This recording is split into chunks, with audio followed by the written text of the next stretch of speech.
ఆర్సార్ గారు sorry with in the time. ధన్యవాదాలు అధ్యక్ష.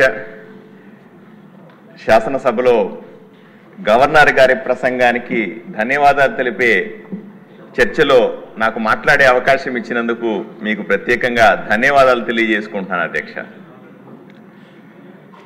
నిన్న గవర్నర్ గారు ఆంధ్రప్రదేశ్ ప్రభుత్వం ముఖ్యమంత్రి మంత్రులు రాష్ట్రం గురించి ఏం ఆలోచన చేస్తా ఉన్నారు, రాష్ట్రాన్ని ఏ విధంగా అభివృద్ధి సంక్షేమం వైపు నడిపిస్తారన్న అంశాల మీద సుదీర్ఘంగా ఆయన వివరించారు అధ్యక్ష. ఒక దురదృష్ట సంఘటన అధ్యక్ష, ఆయన మాకు ప్రతిపక్ష హోదా కావాలని చెప్పి వైఎస్ఆర్సీపీ పార్టీకి సంబంధించినటువంటి ఎమ్మెల్యేలు అయితేనేమి అప్పటి ముఖ్యమంత్రి మాజీ ముఖ్యమంత్రి జగన్మోహన్ రెడ్డి గారు వచ్చి 10 నిమిషాల చేసినటువంటి హంగామా ఒక డ్రామాని మనం చూసాం. స్పష్టంగా ప్రజలు మన సమాధానం చెప్పాల్సింది అధ్యక్ష. ఎందుకంటే ప్రజలు స్పష్టమైన తీర్పునిచ్చినారు. ఈ రాష్ట్రంలో డబుల్ ఇంజిన్ సర్కార్ కావాలి, కేంద్ర ప్రభుత్వంలో నరేంద్ర మోదీ గారి నాయకత్వంలో ఎన్డీఏ సర్కారు కావాలి, అలాగే రాష్ట్రంలో గౌరవ ముఖ్యమంత్రి చంద్రబాబు నాయుడు గారి నాయకత్వంలో భారతీయ జనతా పార్టీ కలిసినటువంటి జనసేన కలిసినటువంటి స్పష్టమైనటువంటి ఎన్డీఏ ప్రభుత్వం కావాలని తీర్పునిచ్చినారు. జగన్మోహన్ రెడ్డి గారికి కూడా అదే తీర్పునిచ్చినారు. అయ్యా నువ్వు ముఖ్యమంత్రిగా పనికిరావు, ప్రతిపక్షానికి కూడా పనికిరావు అని చెప్పి ఆయన ఎమ్మెల్యేగా కూర్చోమన్నారు. ఆయన నియోజకవర్గ సమస్యలు చెప్పమని అవకాశం ఇచ్చారు అధ్యక్ష. దాన్ని మరిచిపోయి ఈరోజు నాకు ప్రత్యక్ష హోదా కావాలా అని చెప్పి నిన్న చేసిన యాగి పేపర్లు దించి గౌరవ స్పీకర్ల మీద లేదా గవర్నర్ గారి మీద విసిరిన విధానం తీవ్రంగా అభ్యంతరకరం అధ్యక్ష. రెండవ విషయానికి వస్తే డబుల్ ఇంజిన్ సర్కార్ ఈరోజు దేశంలో మీరు చూస్తా ఉన్నారు అధ్యక్ష. వికసిత భారత్ పేరుతో నరేంద్ర మోదీ గారు 100 సంవత్సరాలు పూర్తయినటువంటి స్వాతంత్ర భారతదేశం ఏ విధంగా అద్భుతంగా ఉండాలా, సమాజం ఎలా ఉండాలనే కళ్ళగన్నారు. దాన్నే వికసిత భారత్ అనే పేరు మీద ప్రయాణం చేస్తా ఉన్నారు. దాన్ని స్ఫూర్తిగా తీసుకొని రాష్ట్రంలో కూడా గౌరవ ముఖ్యమంత్రి గారు గౌరవ ఉప ముఖ్యమంత్రి గారు ఈరోజు స్వర్ణాంధ్ర 2047 అంటే 100 స్వాతంత్రం 1947వ సంవత్సరంలో వస్తే 100 సంవత్సరాల తర్వాత ఆంధ్రప్రదేశ్ స్వర్ణాంధ్రగా ఏ విధంగా వెలుగొందాలా అన్న అంశం మీద స్పష్టమైన అవగాహనతో ఒక విజన్ని ఏర్పాటు చేసుకొని దానికి సంబంధించిన పూర్తి ప్రయత్నం చేస్తా ఉన్నారు అధ్యక్ష. మనం చూసాం గతంలో జగన్మోహన్ రెడ్డి గారు కూడా చెప్పేవాడు, చాలా మంది అంటారు కూడా, అప్పుడు జగన్మోహన్ రెడ్డి ప్రభుత్వంలో ఉన్నప్పుడు కూడా కేంద్ర ప్రభుత్వం సాయం ఇచ్చేది, ఇప్పుడు కూడా సాయం ఇస్తా ఉంది, ఏమి తేడా అని. చాలా తేడా ఉంది అధ్యక్ష. అప్పట్లో జగన్మోహన్ రెడ్డి గారు ముఖ్యమంత్రిగా ఉన్నప్పుడు వైఎస్ఆర్సీ ప్రభుత్వానికి కూడా కేంద్ర ప్రభుత్వం నుంచి విపరీతమైన సాయం అంది అధ్యక్ష. అది ఆయన్ని చూసి కాదు, ఆయన ప్రభుత్వం గొప్పతనం చూసి కాదు. ఎన్నోసార్లు కేంద్ర ప్రభుత్వ పెద్దలు కూడా చెప్పారు, ఇచ్చిన డబ్బులని సరిగా ఉపయోగించుకోలేకపోతున్న ముఖ్యమంత్రి ఎవరన్నా ఉన్నారంటే అప్పట్లో జగన్మోహన్ రెడ్డి గారని చెప్పేవాడు. వైఎస్ఆర్సీపీ ప్రభుత్వం చేస్తున్నటువంటి అవినీతి మీద కేంద్ర ప్రభుత్వ పెద్దలు పార్లమెంట్లో సాక్షాత్తు మాట్లాడిన సందర్భాలు ఎన్నో ఉన్నాయి. అంతేందుకు ప్రతి ఒక్కసారి జగన్మోహన్ రెడ్డి గారు ప్రధానమంత్రి ముఖ్యమంత్రి హోదాలో ప్రధానమంత్రిని కలిసినప్పుడు అందరూ బయట ఉండేవాళ్ళు. ఆయన ఒక్క లోపలికి వెళ్ళి ఏం మాట్లాడుకున్నాడో దేని గురించి మాట్లాడుకున్నా ఇప్పటికీ ప్రజలకు స్పష్టత లేదు అధ్యక్ష. ఈరోజు మీరు ఆలోచన చేయండి, ఈరోజు మిర్చి ధరలకు సంబంధించిన సమస్య వస్తే కేవలం 2 రోజుల్లో ఇక్కడ ఉన్నటువంటి రాష్ట్ర ప్రభుత్వం ఎన్డీఏ ప్రభుత్వం నరేంద్ర మోదీ గారి దగ్గరికి వెళ్ళి సుమారుగా 11,970 రూపాయల కనీసపు ధరను ఏర్పాటు చేసి మిర్చి రైతులకి స్వాంతన చేకూర్చాం అధ్యక్ష. అదే రకరకాల సమస్యల మీద ఈరోజు కేంద్ర ప్రభుత్వాన్ని అప్రోచ్ అయిన వెంటనే మనకు పరిష్కారాలు దొరుకుతున్నాయి. 5 ఏళ్ల కాలంలో రాష్ట్రంలో వైజాగ్ స్టీల్ ప్లాంట్ సమస్యని ఎంత జటిలము చేశారో మనందరి కళ్ళతో చూసాం. అప్పుడు జగన్మోహన్ రెడ్డి గారు చాలా సార్లు ప్రధానమంత్రిని కలిశారు, చాలా మంది సార్లు కేంద్ర మంత్రులను కలిశారు. ఏ రోజు కూడా మనకు పరిష్కారం దొరకలే. ఇక్కడ పెద్ద ఎత్తున ఉద్యమాలు జరుగుతూ ఉండేవి, అక్కడ మాత్రం ప్రశాంతంగా ఆయన లోరు పోయినాను వచ్చినాను అని చెప్తుండేవాడు. కానీ ఎన్డీఏ ప్రభుత్వం రాష్ట్రంలో ఏర్పడిన వెంటనే మీరు ఒకసారి ఆలోచన చేయండి అధ్యక్ష. స్టీల్ ప్లాంట్ను ప్రైవేకరించట్లేదు, దానికి అదనంగా నిధులను ఏర్పాటు చేస్తున్నామన్న ఘనత ఈరోజు మన ప్రభుత్వానికి అధ్యక్ష. అంతెందుకు రైల్వే జోన్ల గురించి 5 ఏళ్లుగా ఎక్కడ వేసిన గొంగళి అక్కడే ఉన్నది అన్నట్టుగా కేంద్ర ప్రభుత్వం చెబుతున్నప్పటికీ రాష్ట్ర ప్రభుత్వం చొరవ లేకపోవడం వల్ల అప్పట్లో రైల్వే జోన్ పనులు మొదలు కాలేదు. మన ప్రభుత్వం వచ్చిన కేవలం 6 నెలల్లో ఈ వెంటనే రైల్వే జోన్లు పని మొదలైనవి. రాష్ట్రంలో పూర్తిగా కేంద్ర ప్రభుత్వం చేస్తున్న అభివృద్ధి పనులన్నీ కూడా మొదలవడం మనం స్పష్టంగా చూస్తాం. ఆ రోజు ఎవరన్నా జగన్మోహన్ రెడ్డి గారిని ఆపారా అధ్యక్ష? ఆ రోజు ఎవరన్నా పోయి అయ్యా నువ్వు పోయి కేంద్రాన్ని కలుస్తున్నావు, ఏ పనులన్నా చేసుకురా అంటే ఎవరన్నా వద్దన్నారా అధ్యక్ష? ఆ రోజు ప్రతిసారి చెప్పేవాడు ఆయన, ప్రతి మీటింగ్లో చెప్పేవాడు నేను బటన్లు నొక్కుతున్నానని చెప్పేవాడు. కరెక్ట్గా నరేంద్ర మోదీ గారు ప్రధానమంత్రిగా కేంద్ర ప్రభుత్వ నిధులను విడుదల చేసే సందర్భంలో ఆయన బటన్ నొక్కితే ఆ 1 గంట తర్వాత 1 రోజు తర్వాత బటన్ నొక్కేసి ఆ డబ్బులని నావే అని చెప్పుకున్న ఘనత అప్పట్లో ముఖ్యమంత్రి జగన్మోహన్ రెడ్డి గారిది కాదా అని సూటిగా ప్రశ్నిస్తా ఉన్నాను.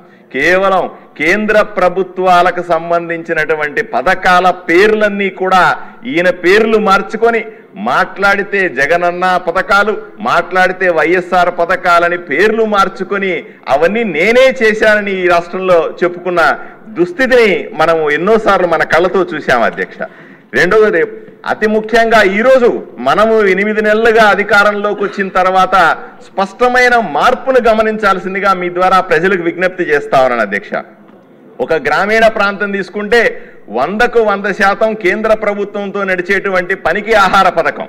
దాని ద్వారా రైతులందరినీ కూడా ఎక్కడెక్కడైతే పని లేదో కనీసం 4-5 గంటలు పనిచేసి ఈ రోజుకు 300 రూపాయలు ఇచ్చేటువంటి పథకాన్ని అద్భుతంగా అమలు చేస్తాను.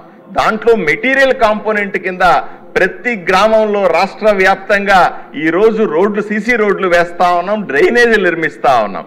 అలాగే ఉద్యానవనానికి సంబంధించిన మొక్కలను పంపిణీ చేస్తా ఉన్నాం. ప్రతి రైతుకు అవసరమైనటువంటి యూరియా ఒకప్పుడు మీరు గుర్తుంటుంది అధ్యక్ష, గత 5 సంవత్సరాల్లో జగన్మోహన్ రెడ్డి ప్రభుత్వంలో యూరియా కావాలంటే పాస్ పుస్తకాలు పెట్టేది, చెప్పులు పెట్టేది, పెద్ద కిలోమీటర్ల క్యూ ఉండేది.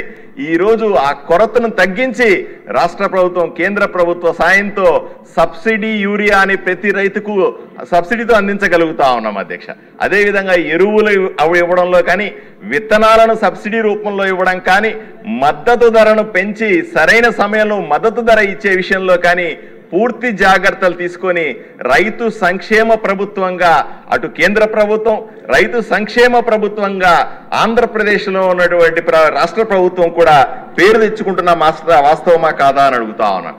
ఈరోజు గ్రామీణ ప్రాంతంలో ఉన్నటువంటి ప్రాథమిక ఆరోగ్య కేంద్రాలన్నింటినీ బలోపేతం చేస్తా ఉన్నాం అధ్యక్ష.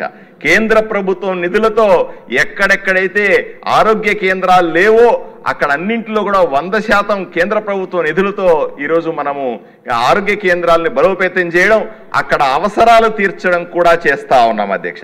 మెడికల్ కాలేజీల నిర్మాణం చూసాం. అన్ని మెడికల్ కాలేజీలని స్థాపించమని కేంద్ర ప్రభుత్వం డబ్బులు ఇస్తే అరకొరగా వాటిల్ని ముగించి అటు ఇటు కాకుండా ఎందుకు ఉపయోగపడని విధంగా మెడికల్ కాలేజీలను వదిలేసిన ఘనత జగన్మోహన్ రెడ్డి ప్రభుత్వానిదైతే ఈ రోజు మనం ప్రభుత్వం వచ్చిన తర్వాత కేవలం 7 నెలల్లో గౌరవ ముఖ్యమంత్రి చంద్రబాబు గారి నాయకత్వంలో, మా గౌరవ మంత్రి గారు సత్యకుమార్ గారి నాయకత్వంలో ఈరోజు బ్రహ్మాండంగా మెడికల్ కాలేజీలని ఉన్న 15 మెడికల్ కాలేజీల్లో 12ను త్వరలో ఓపెన్ చేయబోతా ఉన్నాం. మిగతా వాటిని కూడా ఏదో ఒక పద్ధతిలో మనం ప్రారంభించాలన్న ఆలోచనతో ఉన్నాం. ఒక గ్రామీణ ప్రాంతంలో గత ప్రభుత్వంలో జలజీవన్ మిషన్ కింద కేంద్ర ప్రభుత్వం వేల కోట్ల రూపాయలు నిధులిస్తే కూడా దాన్ని సరిగా ఉపయోగించుకోలేని దుస్థితి అప్పట్లో ఉంటే ఈరోజు మన గౌరవ ఉప ముఖ్యమంత్రి గారు నేరుగా ప్రధానమంత్రిని కలిసి జలజీవన్ మిషన్ కింద గ్రామీణ ప్రాంతాల్లో ప్రతి ఇంటికి నీళ్లు ఇస్తాం, ప్రతి ఒక్క ఇంటిలో కూడా స్వచ్ఛమైన నీటిని కొళాయి ద్వారా అందిస్తాం, మాకు ఆ పథకాన్ని కొంత ఎక్స్టెండ్ చేయండి, అదనంగా నిధులు ఇవ్వండి అంటే ఈరోజు కేంద్ర ప్రభుత్వం అనుమతించే పరిస్థితి మనం చూస్తా ఉన్నాం. అంతెందుకు అధ్యక్ష, ఒక విషయాన్ని ఇక్కడ తప్పనిసరిగా గుర్తు చేయాల్సిన అవసరం ఉంది. ప్రతి 3 నెలలకు ఒకసారి ఏర్పాటు చేయాల్సినటువంటి గ్రామ సభలు ఎప్పుడూ జరిగిన పాపాన పోలేదు. 5 సంవత్సరాల్లో జగన్మోహన్ రెడ్డి గారు ముఖ్యమంత్రి ఉండగా గ్రామ సభ అంటే ఏమిటో తెలియని పరిస్థితుల్లో గ్రామాలన్నీ ఉండేవి. మన ప్రభుత్వం ఏర్పడినాడ ఏకకాలంలో రాష్ట్రంలో ఉన్నటువంటి అన్ని గ్రామాల్లో గ్రామ సభలను ఏర్పాటు చేసి ఆ గ్రామంలో అవసరాల్ని గుర్తించడంలో సక్సెస్ సాధించింది ప్రభుత్వం. దీనికి ఇది పెద్ద ఎత్తున ఒకే రోజు ఇన్ని సభలు చేసిన ఘనతగా ఈరోజు మన ఉప ముఖ్యమంత్రి పవన్ కళ్యాణ్ గారు గిన్నిస్ బుక్ రికార్డులో ఎక్కిన పరిస్థితి మనం చూస్తున్నాం అధ్యక్ష. ఇళ్ల పట్టాలి కేంద్ర ప్రభుత్వ పథకం ప్రతి ఒక్కరికి ఇల్లు ఉండాలనే పథకాన్ని ప్రవేశపెట్టి దేశంలోనే అత్యధికంగా ఇళ్లని రాష్ట్ర ఆంధ్రప్రదేశ్కి కేటాయిస్తే వాటిని సగంలో వదిలేసిన ఘనత జగన్మోహన్ రెడ్డి గారిదైతే ఈరోజు మనం పూర్తి చేసుకునే పరిస్థితి. అయ్యా అప్పట్లో మేమే ప్రతి ఒక్కరికి పట్టాలు ఇస్తాం, భూమిని సేకరించి పట్టాల రూపంలో పేదలకందరికీ ఇస్తామని చెప్పి సుమారుగా 2,02,500 కోట్ల రూపాయల అవినీతికి పాల్పడింది. అప్పట్లో ప్రతి ఒక్క ఆంధ్రప్రదేశ్లో ఉన్నటువంటి 151 మంది ఎమ్మెల్యేలు, ఈ మాట చెప్పడానికి ఏమాత్రం వెనుకాడను అధ్యక్ష, 151 మంది ఎమ్మెల్యేలు, ఎంపీలు, ముఖ్యమంత్రి అందరూ కలిసి చేసినటువంటి భూ కుంభకోణం ద్వారా పెద్ద ఎత్తున రైతులకు డబ్బులు ఇవ్వాల్సిన డబ్బుల్ని వీళ్ళు కొట్టేసి, అంటే తక్కువ ధరకు రైతుల దగ్గర నుంచి అగ్రిమెంట్లు చేసుకుని ఎమ్మెల్యేలు ఎంపీలంతా కూడా పెద్ద ఎత్తున సగానికి పైగా అవినీతి. ఒక్క ఎగ్జాంపుల్ చెప్తాను, ఆదోనిలోనే 25 కోట్ల రూపాయలు 65 మంది రైతులకు వెళ్లాల్సి వస్తే కేవలం 9 కోట్ల రూపాయలు వాళ్ళకిచ్చి 15 కోట్ల రూపాయలు అక్కడున్న ఎమ్మెల్యే తినేసాడు అధ్యక్ష. అంటే ఒక్క ఊర్లో అంత జరిగితే 175 నియోజకవర్గాల్లో ఎంత పెద్ద కుంభకోణం జరిగి ఉంటుందో ఒక్కసారి మనం ఆలోచన చేసుకోవాల్సిన అవసరం ఉంది అధ్యక్ష.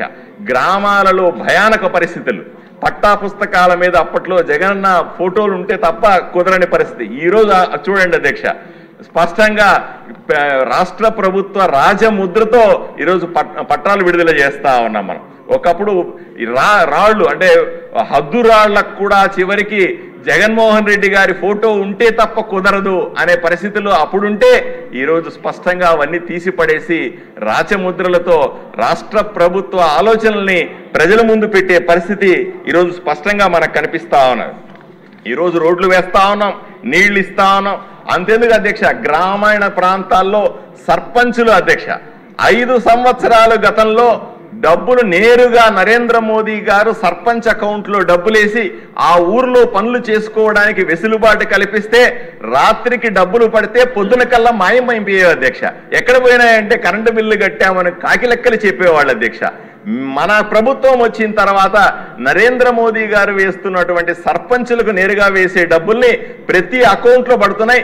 ప్రతి గ్రామానికి కూడా 5 నుంచి 15 లక్షల రూపాయలు ఈరోజు సర్పంచ్ అకౌంట్లో ఉంటే అక్కడ అవసరాలు తీరుతున్నాయి అన్న విషయాన్ని మీకు తెలియజేస్తున్నాను అధ్యక్ష. అదేవిధంగా మున్సిపాలిటీలైనా సరే, పట్టణాలైనా సరే, పట్టణాల్లో ఉన్నటువంటి అమృత్ పథకం అయినా సరే, అమృత్ పథకం ద్వారా ఇంటింటికి నీళ్లు ఇస్తా ఉన్నాం, డ్రైనేజీలు ఏర్పాటు చేస్తా ఉన్నాం. మున్సిపాలిటీలకు ప్రత్యేకంగా ఆర్థిక సంఘం నిధులు కేంద్ర ప్రభుత్వం చేస్తా ఉంది. రాష్ట్రాన్ని అభివృద్ధి చేయడంలో అధ్యక్ష నేను స్పష్టంగా చెప్తాను, ఈ ఆంధ్రప్రదేశ్ను అభివృద్ధి చేయడానికి కేంద్ర ప్రభుత్వం, నరేంద్ర మోదీ ప్రభుత్వం చేస్తున్న సాయం అంతా ఇంత కాదు అధ్యక్ష. నరేంద్ర మోదీ గారి ఆశీస్సులతో, గౌరవ ముఖ్యమంత్రి, ఉప ముఖ్యమంత్రి గారి అనుభవంతో, వాళ్ళ అకుంఠిత దీక్షతో ఈరోజు రాష్ట్రాన్ని అభివృద్ధి చేసుకుంటామనే నమ్మకం ప్రజల్లో అందరికీ వచ్చింది. ఈరోజు ఈ సభ ద్వారా ప్రజలకు కూడా మనము ఒక విషయాన్ని చెప్పాల్సి ఉంది అధ్యక్ష. మనం చాలాసార్లు ఈ మధ్య మీడియాలో కూడా చెప్తా ఉన్నారు, పారిశ్రామికవేత్తలు రాష్ట్రంలో పెట్టుబడులు పెట్టాలంటే, ఎవరన్నా ఈ రాష్ట్రానికి రావాలంటే మళ్ళీ జగన్మోహన్ రెడ్డి ముఖ్యమంత్రి కాడని గ్యారంటీ ఇస్తే మేము వస్తామని చెప్తున్నారని అందరూ చెప్పుకుంటా ఉన్నారు, మీడియాలో, సోషల్ మీడియాలో చెప్తున్నారు. మనతో పాటుగా ప్రజలు కూడా హామీ ఇవ్వాలి అధ్యక్ష. ఇప్పుడు కాదు, ఎప్పటికీ కూడా వైఎస్ఆర్సీపీ ప్రభుత్వం ఈ రాష్ట్రంలో రాదు అన్న స్పష్టమైనటువంటి ఆలోచన ప్రజల్లో వచ్చి ప్రజలు హామీ ఇస్తే మనం తప్పనిసరిగా ప్రజల వైపు నుంచి నిలబడి ఈ రాష్ట్రాన్ని అభివృద్ధి చేసి చూపించగలమే నమ్మకాన్ని మనం ప్రజలకు ఇవ్వగలమని మీ ద్వారా తెలియజేస్తూ ఈ అవకాశం ఇచ్చిన మీ అందరికీ కూడా ధన్యవాదాలు చెప్తున్నాను అధ్యక్ష. నమస్కారం. భాష గారు